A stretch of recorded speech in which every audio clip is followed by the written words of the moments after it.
Someone is taking from you right now, you know it. You have known it for a while. The question is not whether they are using you. The question is why you keep letting them, and what story you are telling yourself about why that makes you a good person. Welcome to the Stoic Compass. I am Epictetus, and today I am joined by Carl Jung and Lao Tzu. Today we are examining when someone is using you, what do you actually owe them? Let us be precise about what is happening. A person uses you when they take what serves them and give nothing back, not because they cannot, but because they have decided your cost does not matter to them. Now here is the question you refuse to ask. If you already know this, why are you still extending your hand? It is not generosity keeping you there. Generosity requires a choice. What you are doing is something else, something you have dressed up as virtue, so you do not have to look at it directly. You owe a person what you have freely agreed to give, nothing more. The moment the agreement is a fiction, the moment it is all flowing one direction, you are not being generous. You are being consumed and calling it noble. I want to stop there because I think you are skipping the most important part of the problem. You are describing the transaction clearly enough, but you are not asking why the person being used continues to participate. That is not a small question. In my experience, and I say this having worked with many people who found themselves in exactly this position, the one being used is often not naive. They see what is happening, but they stay, and they stay for reasons that have very little to do with the other person. There is something in them that requires this arrangement. Perhaps they believe, somewhere beneath the level of conscious thought, that being needed is the only form of being wanted they have ever learned to accept. Perhaps the role of the one who gives without return is the only role in which they feel safe. To simply say, stop extending your hand, is to ignore the hand's entire history. You are both looking at this from inside the arrangement. Epictetus is asking why you give. Jung is asking what the giving is compensating for. But neither of you is asking the simpler question. What is actually present here, right now, when you look at this relationship, without any of the stories attached to it? Strip away what you think you owe them. Strip away what you think it says about you if you walk away. Strip away the history Jung is pointing at. What is left? Usually what is left is very plain. One person is being depleted and another is not noticing or not caring. The complexity you are both adding may be part of what keeps the person stuck. Lao Tzu, I agree that the situation is plain. But plainness does not help a person act. You can see the situation clearly and still not move. What I am pressing on is the judgment, not the psychology, not the stripping away.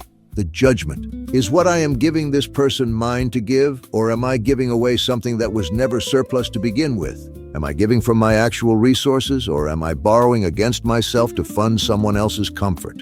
That is the question that produces action. Because the moment you realize you're spending what you do not have, the calculation changes. You are not being noble. You are going into debt on behalf of someone who is not planning to repay. But the person who is going into debt often does not experience it as debt. That is the difficulty. They experience it as love or loyalty or duty. And those experiences are real, even if what underlies them is something more complicated. I would not dismiss those feelings as self-deception. They are genuine. They are simply incomplete. What is missing from the picture is the shadow side of their own generosity, the part they do not want to see. Because if you look at what chronic giving without return actually produces in a person over time, you find resentment, not always visible, sometimes buried very deep, but it is there. And that resentment is information. It is the psyche's way of saying, something in this arrangement is not honest. The resentment Jung is describing, I do not disagree that it exists. But I wonder if people spend too much time analyzing the resentment instead of simply noticing what it is pointing at. The resentment is not a puzzle to solve. It is a signal that something has already been clear for a long time. People know when they are being used. They knew before the resentment. They knew before the pattern deepened. The analysis sometimes becomes its own form of delay. Exactly. And here is what I find most frustrating about how people approach this. They want a verdict before they will act. They want to be absolutely certain that the other person is truly using them, that their own motives are truly pure, that the relationship is truly beyond saving, and they use that waiting for certainty as the reason they cannot move yet. But certainty is not coming. You already have enough information. You have had enough information for months. The question is not what you know. The question is what you are willing to do with what you know. I do not disagree that action is necessary. But I want to resist the framing that the work is simply to decide and cut. For some people, the pattern of being used does not end when one relationship ends. It reconstitutes itself in the next relationship and the one after that. Because the thing driving it has not been addressed, I have seen this many times. A person leaves one arrangement that was depleting them, feels liberated, and within a year is inside a nearly identical arrangement with a different person. The names change, the dynamic does not. If you do not understand why you kept extending your hand, you will extend it again, to the next person who knows how to take. That is true, and it is also true that understanding why you extended your hand does not automatically stop you from extending it. People can have full insight into a pattern and still repeat it. Insight is not the mechanism of change that Jung sometimes implies it is. Something else has to shift, not in the understanding, but in what the person actually values in a given moment. What do you want more? The familiar feeling of being needed, or the unfamiliar feeling of having something left for yourself? Now we are getting somewhere, because that is a question about values, not psychology. What do you value more? And values are not hidden from you in some unconscious basement. They are visible in your behavior right now today. You value what you act toward. If you keep returning to an arrangement that depletes you, then at this moment you value the arrangement more than your own resources. You may not like that description, but it is accurate. And the moment you accept that it is accurate, you cannot hide behind confusion anymore. You are not confused, you are making a choice and you know it.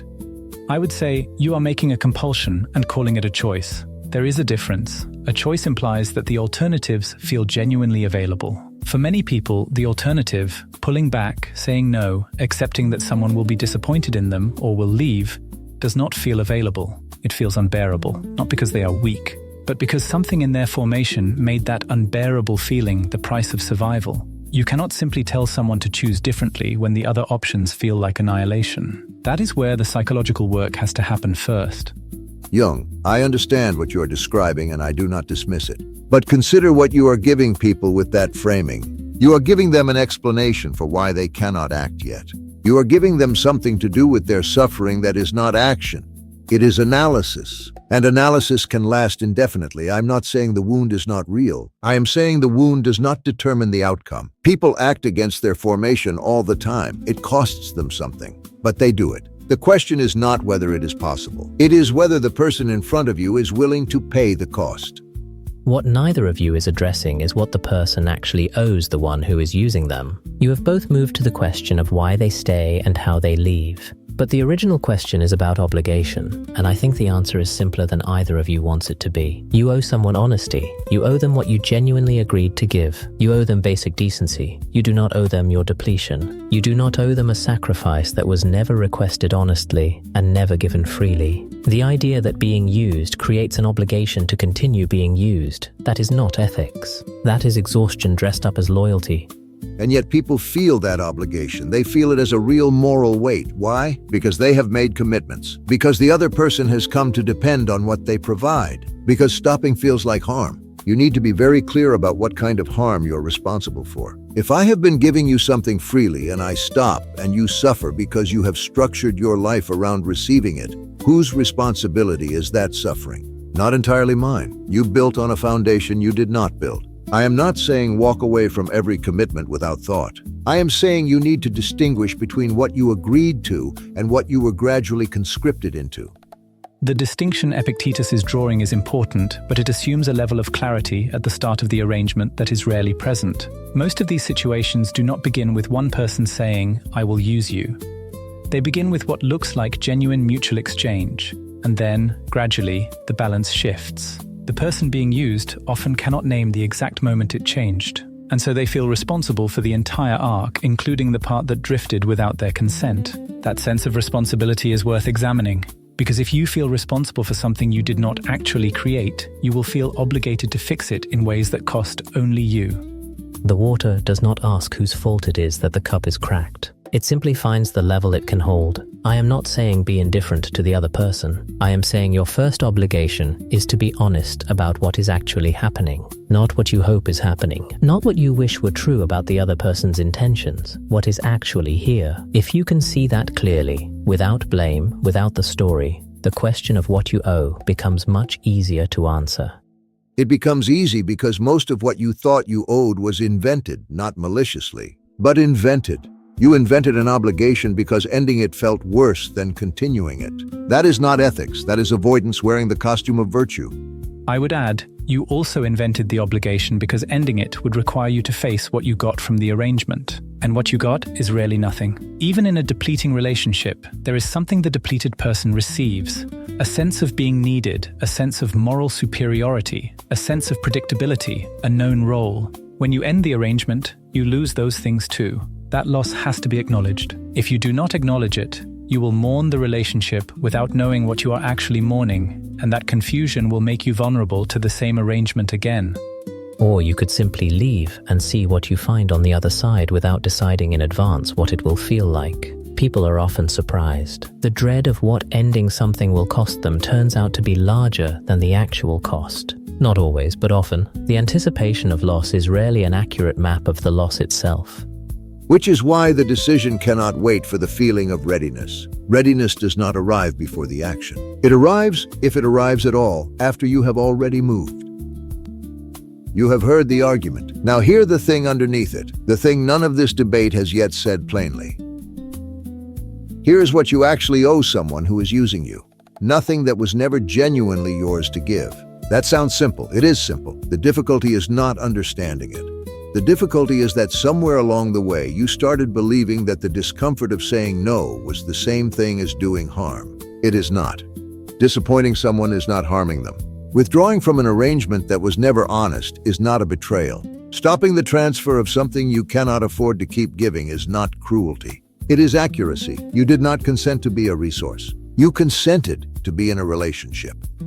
And if that relationship has become one-directional, the consent you gave at the beginning does not cover what is happening now. You are not bound by a contract you never signed. Here is what you do owe. Honesty, not a long explanation. Not an apology for having limits, just honesty about what you can and cannot continue to give. You owe that to them, and more importantly, you owe it to yourself, because pretending you have resources you do not have is a lie, and you are the first person that lie damages. Today, try this. Identify one thing you are giving, time, energy, attention, money, emotional labor, that you would stop giving immediately if you were not afraid of what the other person would do or feel. Write it down. Do not justify it. Do not explain it. Just name it. Then ask yourself one question. What is actually stopping me? The answer to that question is where the work begins.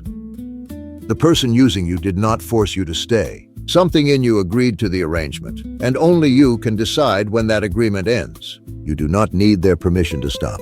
You do not need to wait until the cost becomes unbearable. The cost is already visible. What you owe them is honesty. What you owe yourself is action. Leave here and do the one thing you already know you need to do. If today's conversation has served you, take it further. Pay Attention by C. Tribune. 12 Lessons in the Practice of Seeing Clearly. Available now on Amazon.